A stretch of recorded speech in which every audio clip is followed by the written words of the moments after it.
Саламатсыздарма, құрметті оқушылар. Бүгінгі біздің өтетін тақырыбымыз театрдағы Абай бейнесі.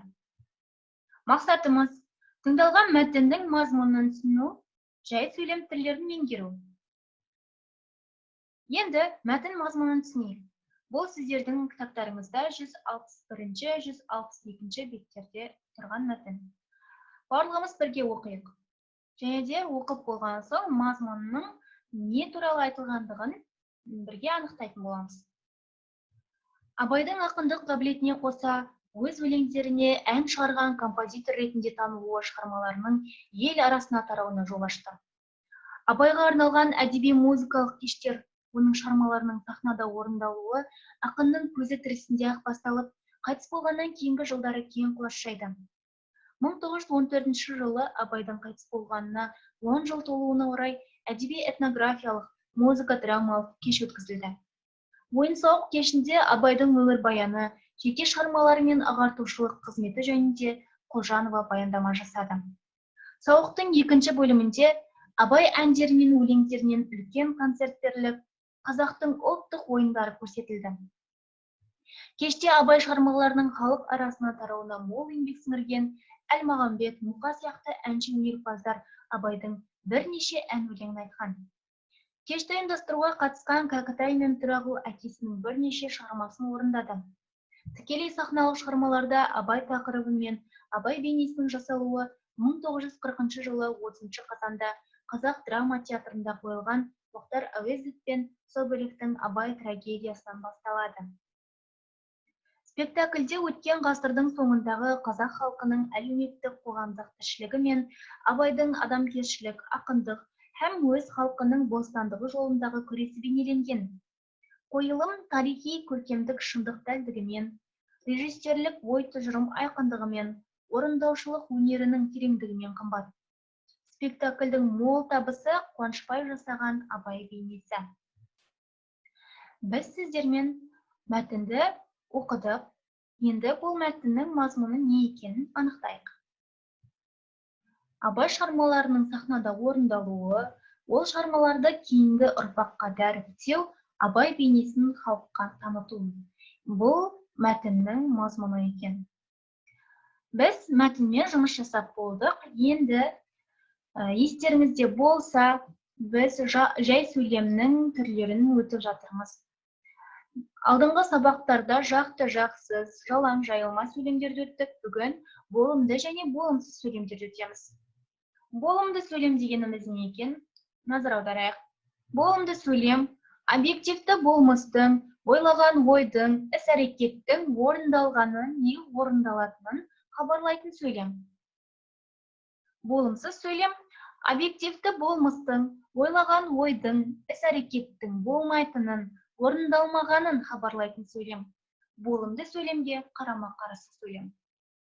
Болымды сөйлемге мысал алайық. Әсем үйде сабаққа дайындалып отыр. Яғни бұл сөйлем ойлаған ойдың, іс-әрекеттің орындалып отырғанын хабарлайтын сөйлем. Талдап көрейік, бәріміз бірге. Бұл сөйлем хабарлы сөйлем, өйткені хабарлап отыр. Жай сөйлем, яғни бір бастаушы, бір баяндаушыдан тұратын сөйлем. Жақты сөйлем, өйткені бастаушы бар. Талдап көрейік бәріміз бірге. Дайындалып отыр, не істеді, яғни баяндаушы кім?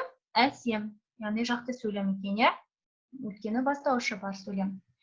Болымды сөйлем, өйткені ойлаған ойдың, іс-әрекеттің орындалып жатқанын хабарлап отырған сөйлем. Жайылма сөйлем, өйткені бұнда бірнеше тұрлаусыз мүшелер қатысқан. Оның ішінде сабаққа неге? Толықтауыш, үйде қайда? Пысықтауыш. Сол себепті жайылма сөйлем. Келесі болымсыз сөйлем жасалу жолдары бар екен бірнеше. Соған назар аударайық. Бірінші, мағаме тұлғалы болымсыз етістіктердің баяндауыш қызметінде не баяндауыш құрамында жұмсалу арқылы жасалынады. Мысалы, ол жемісті жеуге болмайды. Екінші, есім мен есімшелі баяндауыштардың құрамында емес көмекші етістігінің жұмсалу арқылы жасалынады. Мысалы, бірақ оның не екенін, қандай адамдар екенін айтып түсінген емес. Үшінші, жоқ сөзі баяндауыш қызметінде немесе күрделі баяндауыштың құрамында айтылуы арқылы жасалынады.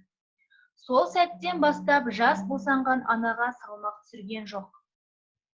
Төртінші, сіз формалы сын есімдер баяндауыш қызметінде жұмсалу арқылы жасалынады.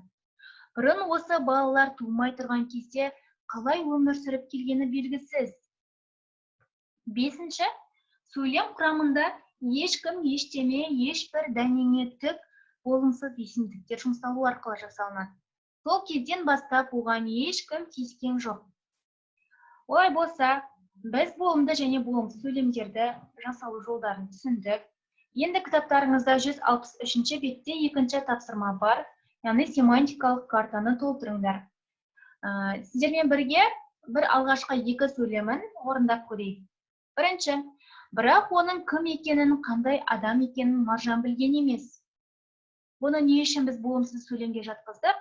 Өйткені емес көмекші етістігінің арқылы жасалынып тұр. Яғни болымсыз сөйлем болады. Абай операсын үлкен сахнадан тамашаладым. Бұл не үшін болымды сөйлем?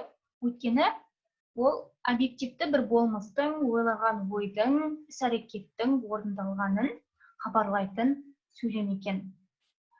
Қалған сөйлемдерді сіздер осылай толтырып, болымды немесе болымсыз сөйлемге жатқызып, анықтап орындайсыздар. Сіздерге енді үй тапсырмасы. Қазақтың абайы тақырыбында эссе жазу. Яғни екінші, қазақтың 10 тыйым сөзін жазу.